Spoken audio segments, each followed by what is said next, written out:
doing? Welcome to or welcome back to Equalize Sound and Auto Repair. This is Chris back with another video today.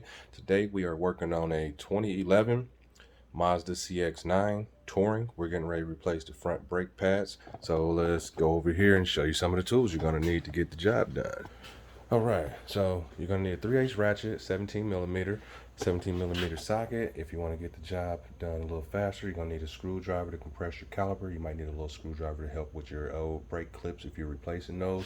And we're going to use a caliper hanger. You're going to need a 21 millimeter remove your lugs. Always use a jack stand and a jack for safety. You don't have to after you jack up the car, but I usually still support the car with my jack just in case something happens to the jack stand, things fail. So let's get into the job, and I'm gonna try to have these cameras the best possible view for you guys. So let's get into the job and make sure we have good view. There we go. And we'll do this here too, that way we can see all the bolts. Everything should be visible now. So let's get into the job. So we are 17 millimeter, righty tighty, lefty loosey. Right side you're usually going up, so you'll be going up. I already got these broke free, so let me get much clearance as possible for the camera. There we go.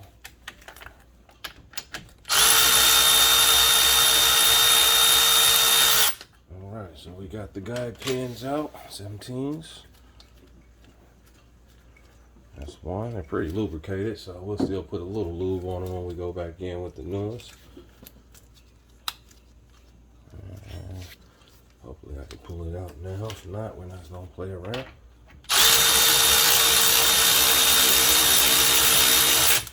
And if it doesn't come, give it a little assist.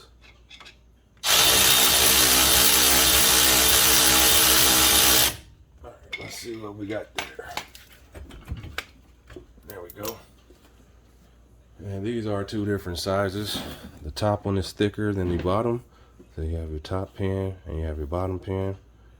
The top is fatter than the bottom one. Okay, so just remember that. Set those out the way.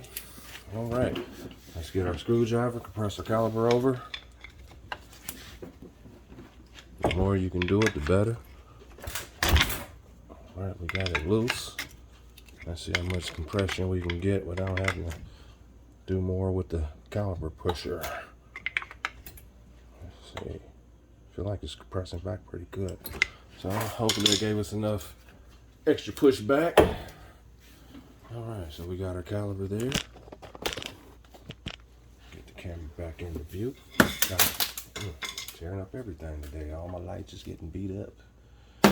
But that's what they're for, the job. So you're gonna need some type of a brake kit to push your piston back. So we already done started pushing it back. My video has stopped on me, so we're gonna start from here where we were already pushing this back. So we're gonna continue. If it's real hard to do, then you might need a caliper because it might not come back out as far as pushing it. Sometimes they'll seize up if you push them back real far and they're bad. They'll lock up and won't go any further. So let's get this one as far as we can.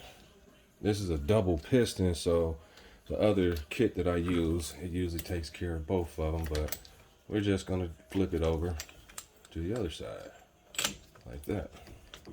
And make sure that one's all the way back too. All right, and we're gonna leave that sitting there for a hot second. And we're gonna clean out these clips here on the brake pads. So let's get these out the way.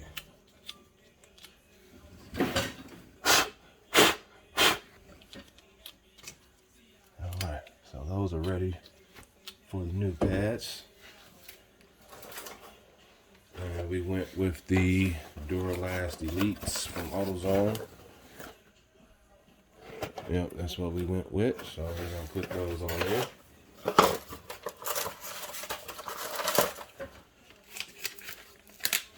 I'm going to take a little bit of brake grease and go on these pins where these slide in at just a little bit. Kind of helps it glide better. So I recommend you do that. Alright, so we got all those lubricated a little bit. Put these pads on in. I hope they work in like I need them to.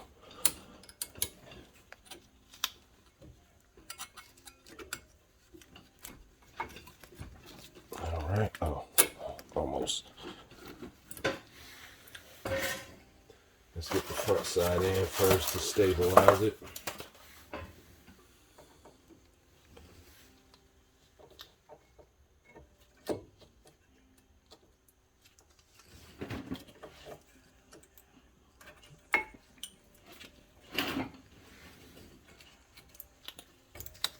Okay, got the front end.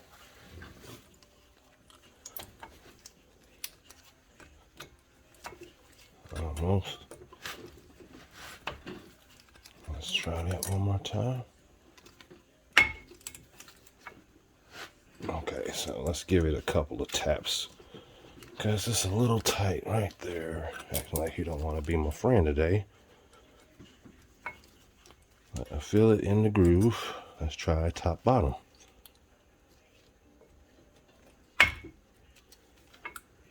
Alright, I'm going to leave that there. Let me get the wrench. And let's see if it'll help tap it in a little bit. See. Oh, let's try that one more time. Well, let me move the cam out of the way. And maybe I can get it in by hand.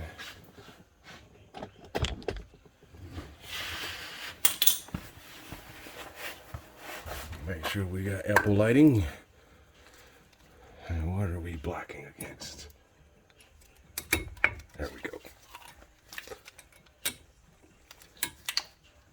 All right, let's give it a couple of taps.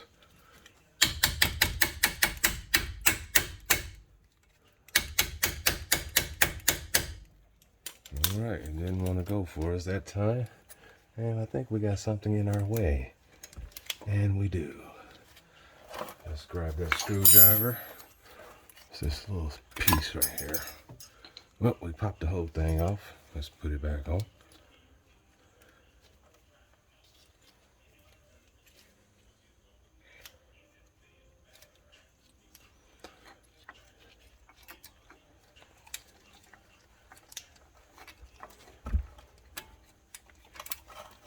All right, get that clip back in. And it was binding right here, so had a slightly bent clip. Let's see if we got it now. Yep, clip was bent a little bit, so now we got her in. That's great. Make sure she's in good. Set the rotor good. All right. Make sure it's not scraping against the clips, and we're not. So now we can flip this caliper back down. Let's lubricate these sides of these brake pads real quick. A little bit of brake grease. And we got our rubber boot. Put that back in.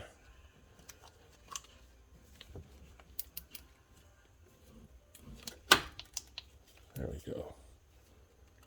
And just spin it. If it falls out, just kind of spin it around in a circle. Or sometimes you can tuck it and it'll sit right in, like that time I did. Okay.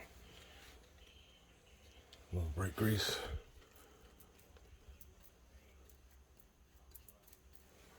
Other side.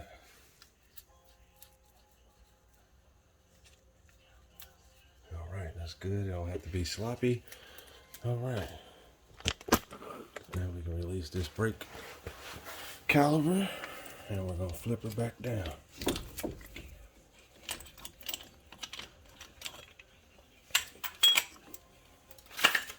Let's flip her on down. I'll rock her in this way so I don't mess up my bushings. And make sure those are great and set. Nice and set. And I'm talking about your caliber bushings. There we go. Make sure these out the way. And set them good. Remember your lubricate these guide pins, and your small one goes at the bottom. Okay. So let's get our grease again. Lubricate these a little more. And it's about time for a new one of these guys. Lubricate these up. Alright. And that's the bottom. Give her some wiggles like that. Hand tighten her a little bit. Alright. Grab your top one, which is the fatter one. And we're going to get a little bit of grease on it too. Just like that. And you want these pretty lubricated, because brakes get hot. Alright, so we're going to slide this one on in. And we're going to tighten them on down. And then we're finishing up the process. So, grab my ratchet. Go righty tighty, lefty lefty, going back tight. And let's get her on there. Alright. This one down. Alright, that's tight. These are rated for 60 foot-pounds, so I'm not going to tighten them. So, yeah. 2011 Mazda CX-9 Touring. This is how you change the front brake pads. So, thanks for watching Equalized Sound and Auto Repair. Please like and subscribe to the channel, and I hope I've helped somebody out today, and hope to catch you on the next video if you need me. Like I said, please like and subscribe, and I'll see you then. I'm out.